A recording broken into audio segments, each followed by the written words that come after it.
Welcome back to another episode of Bulls Eye with Abi. On this episode today, we would have to discuss the opening encounter between England and New Zealand. What a game it turned out to be. Who would have expected a complete whitewash? Being outplayed in all departments of the game were England. New Zealand won the toss and put them into bat. Was a surprising decision initially because in the first game and having won the toss, you would have imagined had they piled on a large total like 340 or 350, that would have been indomitable as a total as well to chase down. They chose to bowl with just three specialist bowlers in the lineup: Matt Henry, Trent Bolt, and Mitchell Santner. Was a large surprise because you would have had to consider even somebody like Rachin Ravindra as only a part-time spinner or a spinner who would chip in 7 or 8 overs. And then you had Jimmy Neesham, Glenn Phillips to turn his arm over. But as destiny would have it, it was an out-performance from these bowlers who chipped in too. Much needs to be said about Matt Henry though.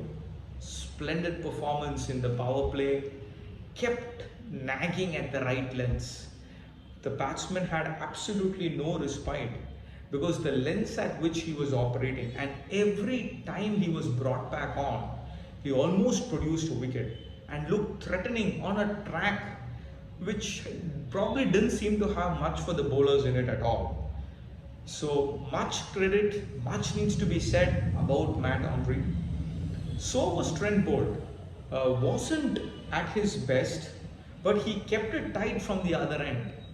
So if you looked at the performance of the three specialist bowlers, they were miserly, kept the pressure on the batsman, and in those 30 overs, they definitely created the difference between a total being 350 and the total ending up at 283.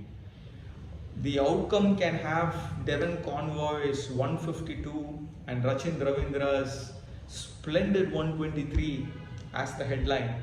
But I would think the decisive moment in the game and the game changers were actually the three specialist bowlers who bowled to a very disciplined length and line, gave absolutely nothing away, and the batsmen too were short of ideas. I probably would have liked somebody like a Joss Butler who looked in fine touch to take one of them on. Maybe even a Liam Livingstone or a Harry Brook. Somebody who could be counterintuitive and try something different against some of these bowlers. If you looked at the bowling figures, Rachin Ravindra bowled 10 overs and gave away 76 runs. Jimmy Neesham bowled about 6 overs and went at an asking rate of almost 8 runs per over. So they were expensive, and had the Englishmen got a proper tactic to counter these three specialist bowlers, or probably use them in a defensive way, not giving too many wickets away to these three bowlers and targeting the rest, things could have been entirely different. But as they say, cricket is well explained in hindsight, just like life. The match is done and dusted. You would have to give it to New Zealand because they had everything covered. They had all bases covered, had probably the best strategy in place. It would have been a surprise for somebody like Rachin Ravindra coming at number 3. And now when Kane Williamson is fit and comes back into the side, where would you put him? Would you want to get Rachin Ravindra drop one spot down and go back to number 4?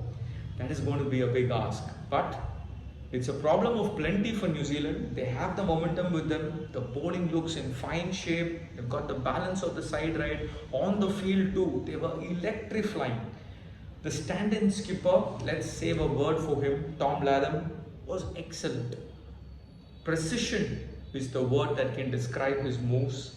As a stand-in skipper, he knew how to keep marshalling his resources really well, and every time there was a partnership. The partnership between Joe Root and Joss Butler minded was extremely threatening.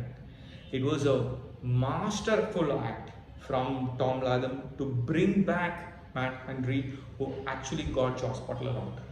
So every time the match was drifting, he got back one of these bowlers. Trent bowled too. He used them very effectively in short spells and almost altered and changed the momentum and direction of the game from time to time by using them to break the partnerships.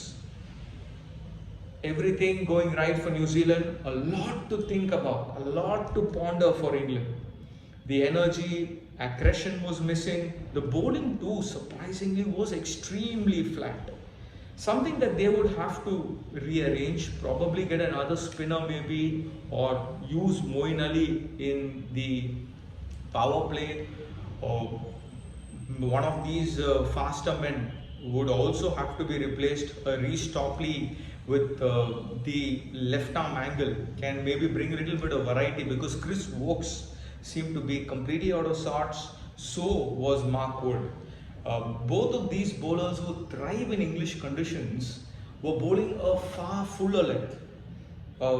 For somebody like me, they gave me the impression that it was closer to the full length, and it was drivable. On occasions when they tried to mix the length up, it was way too short.